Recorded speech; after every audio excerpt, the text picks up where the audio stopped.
Hello, Facebook. I'm going to just sit for a couple of seconds and just wait for some of my friends to come on. I know there's some who come on, but they don't say anything and just hang out in the background. Hi, Brenda. So glad that you're here. Um, Roland didn't make it back home today. He went out to wash the car and do a few other things that he needed to get done and was trying to make it home. He's probably calling me right now to say that, I don't want him to rush because, you know. Anyway, glad that you can join me, Brenda. Roland and I, we've been reading this book. I don't know if you had a chance to read it. You can find it online. It's called Rich Dad, Poor Dad. They do have it in a PDF form so that you can read it and not have to go and purchase it. Anyway, so we're coming close to the end of the book, and we're not racing through it because we're trying to absorb it, all the tips that have been suggested by Robert Kiyosaki. He is the author of this book. And in chapter 9, he spoke of action steps that you can take to change your circumstance, to be able to build your asset column.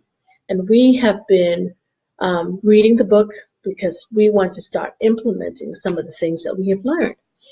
And I shared action steps 1 through 8, and I believe today is action step number 9. And he says that if you are looking at real estate and you want to know how to go about acquiring property, he says that you need to look for people who want to buy first.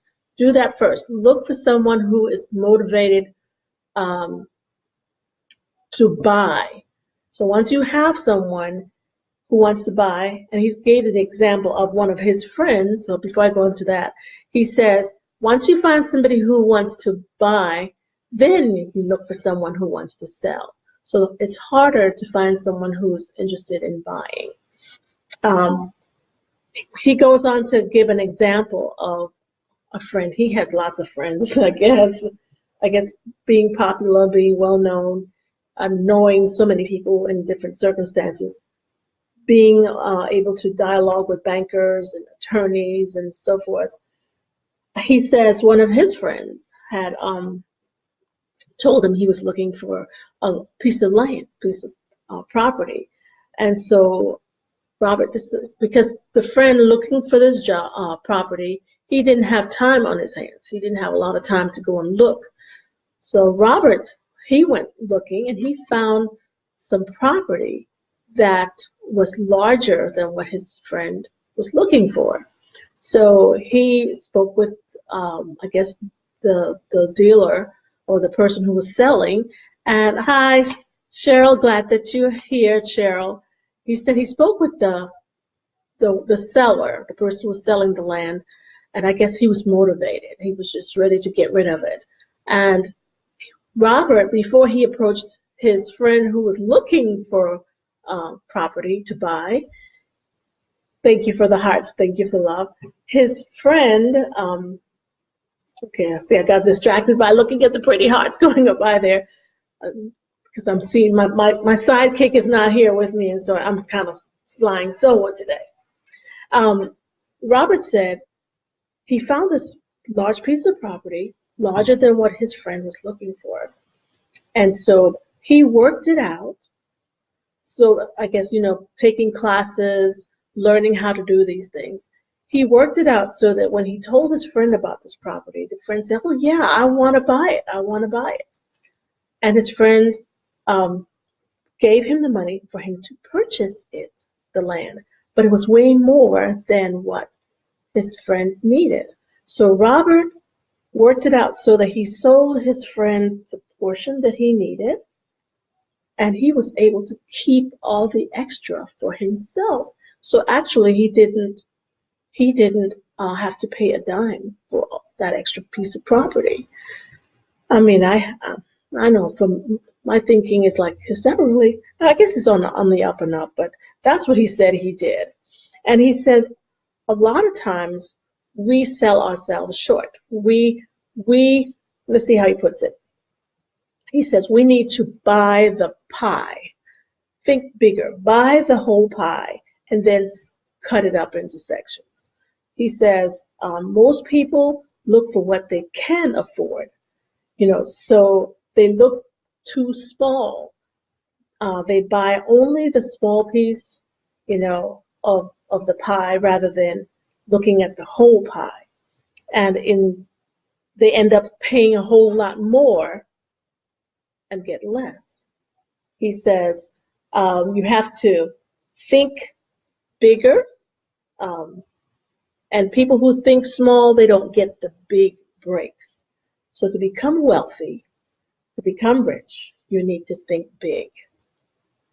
So, I mean, I can't even think of an experience like that because that's not my area of expertise, but this certainly does enlighten you to how real estate agents think.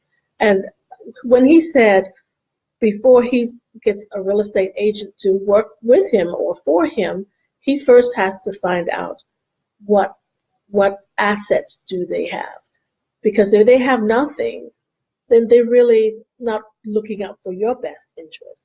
Because if they really want to build their assets and in their area where they should be the experts, they should have acquired some property on their own or some assets of their own.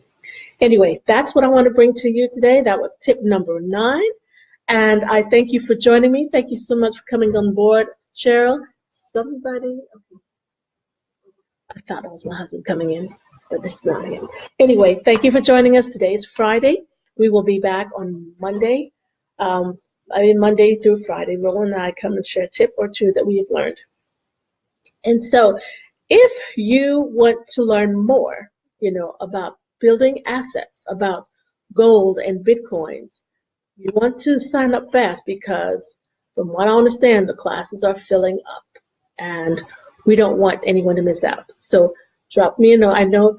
Thank you. Thank you, Brenda. See you're here listening. Yes. And again, just drop me a line. I know I got you, Brenda. I got you. Cheryl, if you are interested in learning more, the class is free. It's free. And, you can't go wrong by free. It at least empowers you. It develops your mind. It helps to empower you so that you are more in control of your destiny. All right. Thank you for joining us. So thank you for joining me today. And you will see Roland and me on Monday. All right. Have a great, productive, on purpose day and weekend, and be a blessing to someone. I think I'm going to use that phrase, be a blessing to someone, because that's my thoughts. All right. Thank you, and you have a great weekend. Enjoy the Sabbath. Bye.